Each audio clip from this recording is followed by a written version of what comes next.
ये एक advance technology है।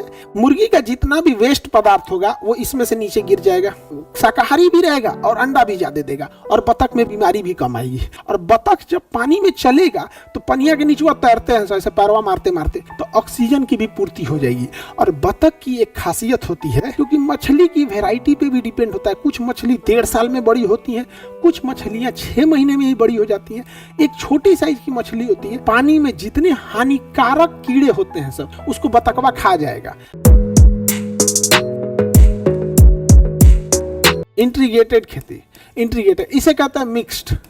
इसे क्या कहेंगे? मिक्स्ड। ये तो समझ में आ गया। मिक्स्ड खेती किसे कहेंगे? जब आप खेती भी कीजिए और पशुपालन भी कीजिए। क्या कीजिए? पशुपालन, पशुपालन भी कहे। लेकिन ये क्या होता है? समेकित कृषि या खेती के साथ साथ ये एक एडवांस टेक्नोलॉजी है। एडवांस टेक्नोलॉजी के तहत एक का वेस्ट पदार्थ दूसरे के लिए भोजन बन जाता है, एक का वेस्ट पदार्थ दूसरे के लिए भोजन बन जाता है। जैसे देखो, मछली जो होता है उसके शरीर को हाई प्रोटीन चाहिए, हाई प्रोटीन चाहिए। लेकिन मुर्गी जो होती है सब, मुर्गी का जो बीट होता है, जो टॉयलेट लेटरिन जो होता है मुर्गी का, वो बहुत ही ज़्यादा हाई प्रोटीन मिनरल वाला होता है। तो जब हम उसमें डाल देते हैं तो मछली जो होती है वो उसको खा लेती है। मछली क्या कर जाती है? खा जाती है। लेकिन मछली का जो डाइजेस्टिव सिस्टम है ना, उसमें से केवल प्रोटीन निकाल लेता है, केवल प्रोटीन निकाल लेता है, बाकी उसके वेस्ट पदार्थ को फेंक देता है। जैसे हम नाक से सांस जब लेते हैं तो हम ऑक्सीजन नहीं लेते हैं, विभिन्न प्रकार की गैस लेते हैं, ऐसे कार्बन डाइऑक्साइड, CO2, कोई सिगरेट पी के धुआं उड़ाया है, कहीं कुछ हो रहा है, लेकिन हमारा फेफड़ा उसमें से केवल ऑक्सीजन छीन लेता है, बाकी सबको वापस कर देता है। उसी तरह जो मछली जो होती है, जो मुर्गी बीट करती है, जो उसका लेडी होता है, बीट होता है उसका, तो उसमें से केवल मछली का जो पाचन तंत्र है केवल प्रोटीन खींच लेता है, बाकी वेस्ट पदार्थ को फेंक देता है। तो समेकित कृषि ऐसे ही होती है। जैसे आप देखिए, यहां पर हम समेकित खेती में क्या कर सकते हैं? मुर्गी पालन। कौन सा? मुर्गी, मुर्गी, मुर्गी, बत्तख, मछली। अब समझो क्या है, ध्यान से समझो। मुर्गी के साथ बत्तख या मुर्गी पाल लीजिए, उसके साथ क्या पाल ले? मछली। अब जैसे ये तालाब है, ध्यान से समझो, ये तालाब हो गया। ये क्या हो गया? तालाब। अब यहां पर बना दो मुर्गी के रहने वाला, मुर्गी के रहने वाला यहाँ बना दो, यहाँ खंभा डाल देते हैं यहाँ पे, ताकि ये स्ट्रक्चर इस तरह बना रहेगा। इसमें पानी है, यहाँ पानी है। अब आप समझो ध्यान से, मुर्गी का जितना भी वेस्ट पदार्थ होगा वो इसमें से नीचे गिर जाएगा।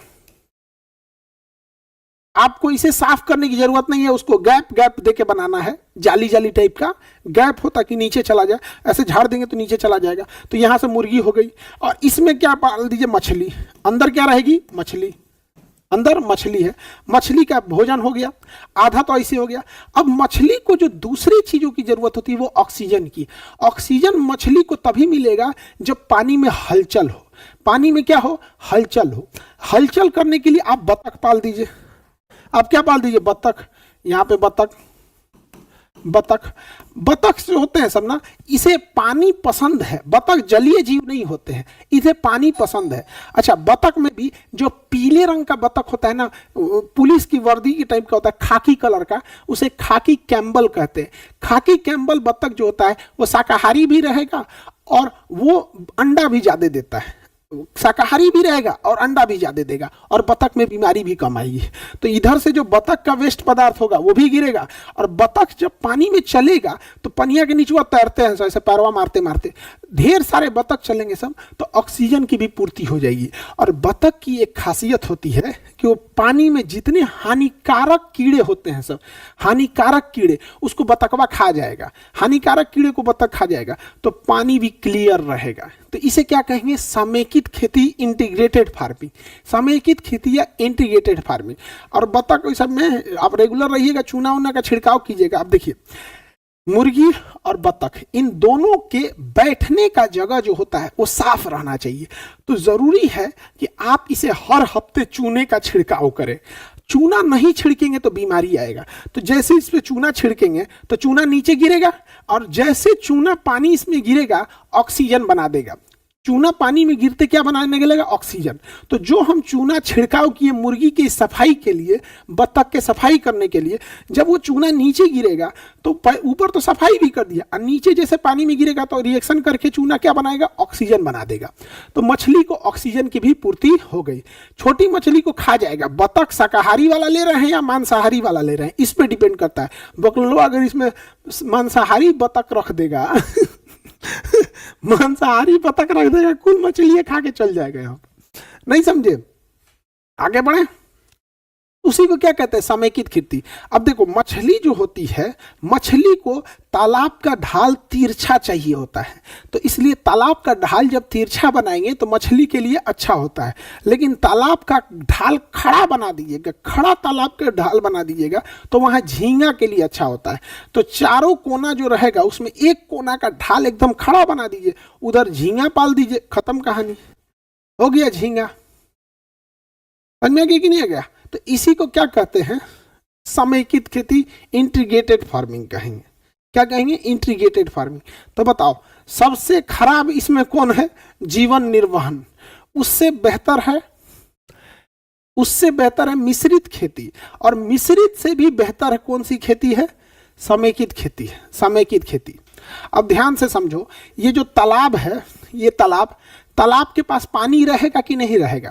तालाब के पास पानी रहेगा तो इसके साइड में आप केला का पेड़ बो सकते हैं। क्या बो सकते हैं? केला का पेड़, क्योंकि केला को बहुत ज्यादा पानी चाहिए। केला को क्या चाहिए? बहुत ज्यादा पानी चाहिए। हो गया, केला के पेड़ को बहुत ज्यादा पानी चाहिए, तो साइड में आप क्या बो दीजिएगा?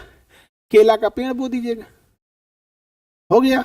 इससे फायदा क्या होगा कि अगर आपके खेत में, आपके तालाब में कोई जलन से जहर फेंक दिया ना, तो मछली के मरने की संभावना फिक्स है कि मर जाएगी। लेकिन जहर फेंकने की जानकारी अगर आपको मिल गई और समय रहते आप ये केला का पेड़ काट के उसमें फेंक देंगे ना, तो आप केला में देखिएगा ना, अंदर ना सेल बने होते हैं, छोटे छोटे उसमें ना मोखा बना होता है, तो खींच लेता है अपने अंदर। तो जहर के प्रभाव को 50% कम कर देगा अगर केला के डंठल को छोटा छोटा काट के अगर उसमें फेंक देते हैं तो। हालांकि बहुत कम चांसेज होता है। यहाँ से आदमी को जहर खिया दो तो बच ही नहीं पाता, जिसके पास बुद्धि, हाथ पैर, दिमाग सब कुछ है, तो मछली कहाँ बचेगी? यही सब चीजें ना गांव में सबसे खराब लगती है, सबसे खराब लगती है।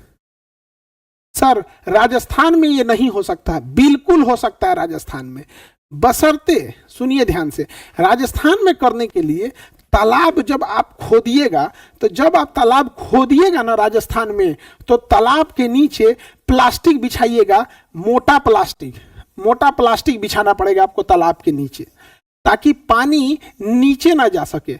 इससे फायदा ये होता है, कोई भी मछली पालता है तो तालाब के नीचे प्लास्टिक बिछाना पड़ेगा, क्योंकि मिट्टी से गंदगी और कीटाणु भी आते हैं सब, जिससे मछली खराब हो जाती है, तो प्लास्टिक बिछाना पड़ता है। तो राजस्थान में भी बिछाएंगे, और इवन अगर आपको मछली पालन करना है तो उसमें भी डालना पड़ेगा, उसका एक अलग प्लास्टिक आता है। तालाब के लिए अलग जियो फाइबर आता है, उसका अलग नाम होता है। समझ में आ गया? तो राजस्थान में भी कर सकते हैं ये चीजें। तो इंटीग्रेटेड फार्मिंग। अब जैसे धान का खेत है, जब धान बड़ा हो जाए, 1-1.5 महीना का धान हो जाए, मजबूत हो जाए, तो धान के खेत में आप बतख छोड़ दीजिए। धान के खेत में आप क्या छोड़ सकते हैं? बतख छोड़ सकते हैं। तो धान के जितने कीटाणु होंगे, कीड़े मकोड़े, बतखवा खा जाएगा। उसमें आप छोटी वाली मछली छोड़ देंगे, क्योंकि मछली की वैरायटी पे भी डिपेंड होता है। कुछ मछली 1.5 साल में बड़ी होती हैं, कुछ मछलियां 6 महीने में ही बड़ी हो जाती हैं। एक छोटी साइज की मछली होती है, वो 2 महीने में ही बड़ी हो जाती है। जबकि धान के खेत में प्रॉपर 2 महीना पानी लगा होना चाहिए। आप में जो धान की खेती किए हैं, अगर प्रॉपर 2 महीना धान की खेत में पानी नहीं है ना, तो आपका धान बर्बाद हो जाएगा। तो आप वो छोटका मछलियां डाल सकते हैं, एटलीस्ट जब तक 2 महीना में होगा और उसमें मछली आ जाएगी यहाँ पर। तो ये कई टाइप की होती है।